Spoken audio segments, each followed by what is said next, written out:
আসসালামু আলাইকুম সুপ্রিয় দর্শক শ্রোতা, আপনি কি ক্রনিক অ্যালার্জিক রাইনাইটিসে ভুগতেছেন নাকি অ্যালার্জিক পলিপাসে ভুগতেছেন? আসলে যাদের অল্পতেই ঠান্ডা লাগে এবং দীর্ঘদিন নাক বন্ধ থাকে তাদের সাধারণত নাকে পলিপাস জনিত কারণে সমস্যা হয়ে থাকে। আপনি কি দীর্ঘদিন নাকে পলিপাসে প্রচণ্ড পরিমাণে কষ্ট পাচ্ছেন?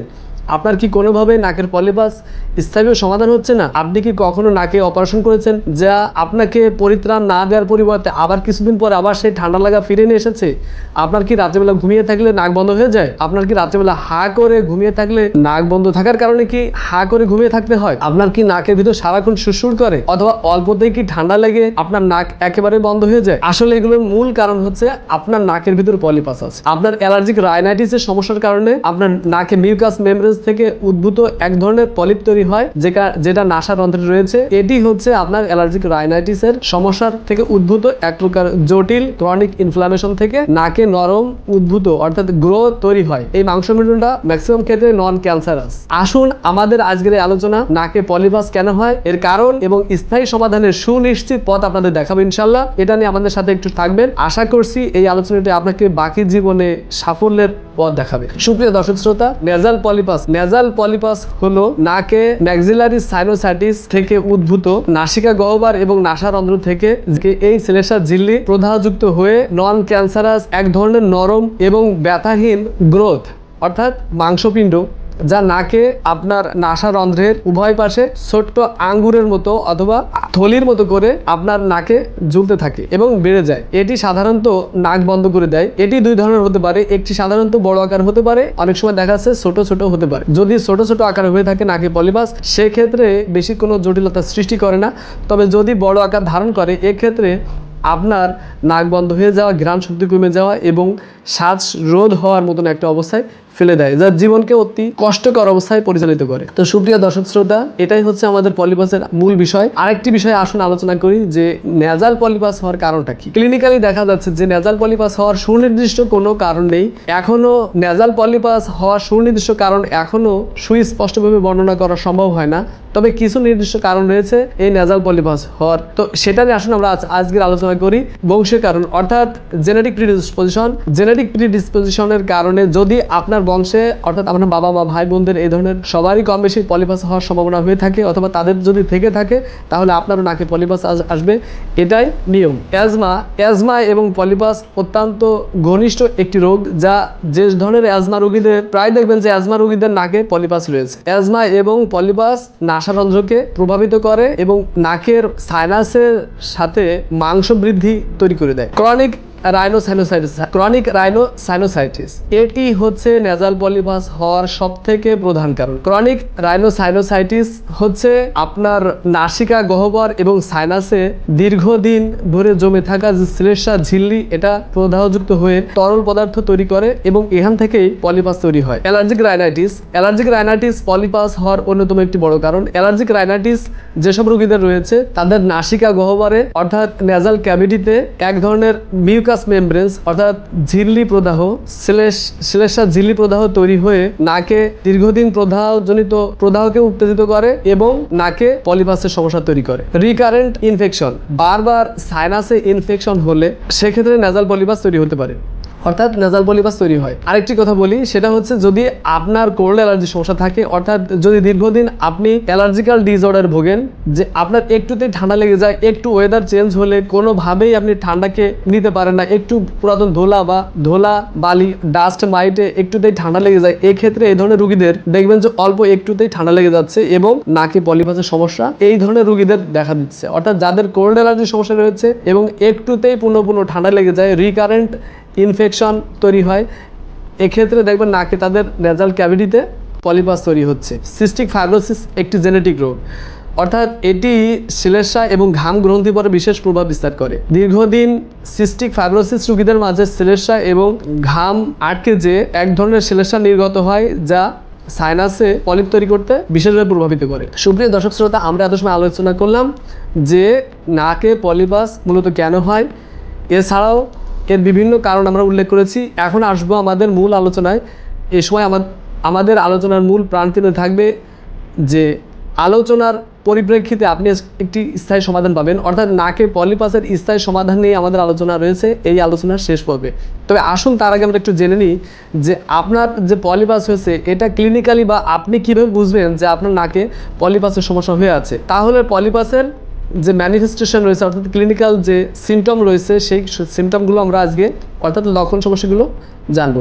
অল্পতেই ঠান্ডা লেগে যাওয়া এবং অল্পতেই নাকে অবস্ট্রাকশন তৈরি হওয়া। যে ধরনের রোগীদের অর্থাৎ যে রোগীদের অল্পতেই ঠান্ডা লেগে যায় এবং অল্পতেই নাক রোধ হয়ে যায়, অবস্ট্রাকশন তৈরি হয়, নাক অল্প থেকেই বন্ধ হয়ে যায়, এক্ষেত্রে দেখা যাচ্ছে এই রোগীদের নাক যদি লক্ষ্য করা হয় তাদের নাকের নেজাল ক্যাভিটিতে মিউকাস মেমব্রেন্স আটকে এক ধরনের নেজাল পলিপাপ তৈরি হয়ে যায়। শ্বাস রোধ হওয়া, যাদের নাকে পলিপাস রয়েছে তাদের রাত্রে ঘুমোতে খুব কষ্ট হয়, নাক বন্ধ হয়ে যায়।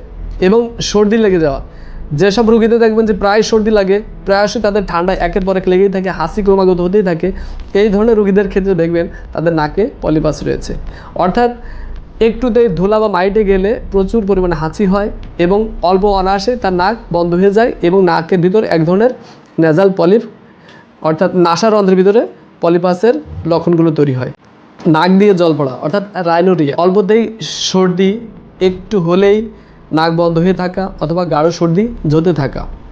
পোস্ট নেজাল ড্রিপ, এক্ষেত্রে নাকে গলার ভিতরে এক ধরনের শ্লেষ্মা জড়িয়ে থাকে এবং গলার মধ্যে কিছু একটা আটকে থাকার অনুভূতি তৈরি হয়। খাবারের টেস্ট রিডিউস হয়ে যাওয়া, আপনার নাকে যদি নেজাল পলিপ তৈরি হয় সেক্ষেত্রে আপনার নাকে সারাক্ষণ সর্দি লেগে থাকার কারণে দেখবেন যে আপনার খাবারের যে স্বাদটা সেটা কমে যাচ্ছে, আপনি খাবার প্রকৃত ঘ্রাণ পাচ্ছেন না, এটা আপনার নেজাল পলিপ আটকে দিচ্ছে। এরপরে আরও কিছু রয়েছে ব্রেথিং, শ্বাসকষ্ট তৈরি হওয়া, যদি দীর্ঘদিন ধরে নাকে নেজাল ড্রপ নিয়ে থাকছেন অথবা নাকে আপনি বিভিন্ন ধরনের স্টেরয়েড যে ড্রপ নিচ্ছেন, নেজাল স্প্রে নিচ্ছেন, তারপরেও দেখছেন যে নাকে নেজাল পলিপাস, নাকের নেজাল পলিপ তৈরি হচ্ছে এবং এই পলিপ কোনোভাবে আপনাকে সঠিকভাবে শ্বাস নেওয়া যে ব্রিদিং রয়েছে এটা সুস্থিরভাবে আপনি নিতে পারতেছেন না, অর্থাৎ আপনাকে অনেক কষ্টে ফেলতেছে। আরও কিছু কারণ রয়েছে সেটা আমরা আজ আলোচনা করব। ফেসিয়াল পেইন অথবা প্রেশার, আপনার যদি নাকে পলিপাস হয় তাহলে আপনার এই ফ্রন্টাল সাইডে মুখে দেখবেন কপালের আপনার ফ্রন্টাল স্পেসে অনেক ব্যথা করতে থাকবে, আপনার এইখানে নানাবিধ কষ্ট বা পেইন তৈরি হবে এবং মাথা ব্যথা, বেশিরভাগ সময় আপনার মাথা ব্যথা থাকবে, অনায়াসে আপনার মাথা ব্যথা আক্রান্ত হবেন। অর্থাৎ ম্যাক্সিলারি সাইনোসাইটিসের সময় এই একই কারণে অর্থাৎ নাকে যদি দীর্ঘদিন পলিপাস হতে থাকে এবং পলিপাসের যন্ত্রণায় আপনার নাকের এই ধরনের কঠিন এবং জটিল সমস্যা দীর্ঘদিন পুষে থাকার কারণে আপনার মাইগ্রেনের সমস্যার দিকে পরিণত করতে থাকতে পারে। আসুন আরও কিছু কারণ নিয়ে আলোচনা করি। স্নোরিং অর্থাৎ নাক ডাকা, আপনার নাকে যদি পলিপাস হয়ে থাকে সেই ক্ষেত্রে আপনি আপনার অজান্তে রাত্রিবেলা আপনার বা ঘুমিয়ে পড়লেই আপনার নাক ডাকা এই লক্ষণটি প্রকাশিত হতে পারে। রিকারেন্ট থ্রোট ক্লিনিং, বারবার গলা পরিষ্কার করা অর্থাৎ বারবার কাশি দিয়ে দিয়ে যে গলা পরিষ্কার করার প্রবণতা তৈরি হয়, এটা কিন্তু মেইনলি নাকে যদি পলিপাসের সমস্যা থাকে এক্ষেত্রে গলার ভিতরে এক ধরনের শ্লেষ্মা ঝিল্লি প্রবাহিত হয় এবং এই প্রবাহিত হওয়ার কারণে শ্লেষ্মা ঝিল্লির বারবার পূর্ণ আক্রমণের কারণে গলায় এক ধরনের শ্লেষ্মা জমে থাকে, এই শ্লেষ্মাকে পরিষ্কার করার জন্য বারবার কাশি দিতে হয়। এছাড়াও আরও রয়েছে রিকারেন্ট সাইনাস ইনফেকশন, এক্ষেত্রে বারবার যদি আপনার ঠান্ডা লেগে থাকে আপনার নাকের ভিতরে যে শ্লেষ্মা ঝিল্লি এটা সাইনাসের যে ড্রেনেজ পথ সেটাকে বাধাপ্রাপ্ত করে সংক্রমিত করতে পারে এবং গতিপথকে রোধ করতে পারে। এছাড়া রয়েছে আরও নানা ধরনের অসুবিধা। আসুন আলোচনা করি আমাদের আলোচনার শেষ পর্বে। আসুন এর থেকে মুক্তি পাওয়ার হলে সঠিক উপায় কী। এই ধরনের সমস্যা যদি আপনার হয়ে থাকে অর্থাৎ আপনার যদি বারবার পলিপাসের সমস্যায় নাক বন্ধ হয়ে থাকে, দীর্ঘদিন আপনি নাকের সমস্যায় জর্জরিত অর্থাৎ কোনোভাবে আপনার নাক বন্ধ হওয়া কোনোভাবেই সামলাতে পারছেন না, হয়তো এক নাকে অথবা দুই নাকে একটা বা একাধিক যে কোনো উপায়ে হোক যে আপনার নাকে কোনোভাবেই এই অবস্ট্রাকশন অথবা যে নাকে বন্ধ হয়ে থাকা এবং অস্বস্তি তৈরি হওয়া নাকে ফ্রন্টাল সাইডে অর্থাৎ আপনার ম্যাক্সিলারি সাইনোসাইটিসের এই পয়েন্টগুলো অত্যন্ত কষ্টকর এবং অস্বস্তি তৈরি করে। এক্ষেত্রে আপনি যদি নিয়মিত করে ভালো কোনো রেজিস্টার হোমিওপ্যাথিক ডক্টরের শরণাপন্ন হন এবং নিয়মিত টানা 6 মাস 9 মাস অথবা 5 মাস একাধারে যদি আপনি চিকিৎসা করেন অথবা 3 মাস আপনি নিয়মিত যদি এই ধরনের চিকিৎসায় ভালো রেজাল্ট অবশ্যই পাবেন এবং আপনি যদি একটানা এই ধরনের চিকিৎসা নিয়ে থাকেন, ক্রনিক এই অ্যালার্জিক্যাল রাইনাইটিস বা ক্রনিক ইনফ্ল্যামেটরি ইনফেকশন অথবা ন্যাজাল পলিপাসের এই ধরনের সমস্যাগুলো স্থায়ী সমাধান পেতে হোমিওপ্যাথির অসাধারণ ভূমিকা রয়েছে।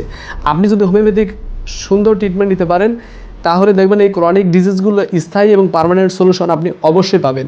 এক্ষেত্রে আমি আপনাকে বলবো, আপনি আমাদের দেখানো যে স্ক্রিনে নাম্বার আছে, এই নাম্বারে আপনি আমাদের সাথে যোগাযোগ করে অনলাইনে আপনি আমাদের সাথে চিকিৎসা নিতে পারবেন, অথবা আপনি আমাদের সাথে সরাসরি এসে আমাদের চেম্বারে আমাদের চিকিৎসা নিতে পারবেন এবং আপনি 100% এই রেজাল্ট পাবেন যে আপনাকে পলিপাস থেকে স্থায়ী সমাধান দিবে। জীবনে বারবার আপনাকে অপারেশন করার পথে যেতে হবে না এবং আপনার নাকের গতিপথ রুদ্ধ হবে না এবং স্থায়ীভাবে আপনি সুন্দর, সুস্থ এবং একটা মানসম্মত জীবনযাপন লিড করতে পারবেন। সুপ্রিয় দর্শক শ্রোতা, আজকের এই আলোচনা এখানে শেষ করছি। দেখা হবে ইনশাআল্লাহ পরবর্তী কোনো ভিডিওতে। আসসালামু আলাইকুম রহমতুল্লাহ।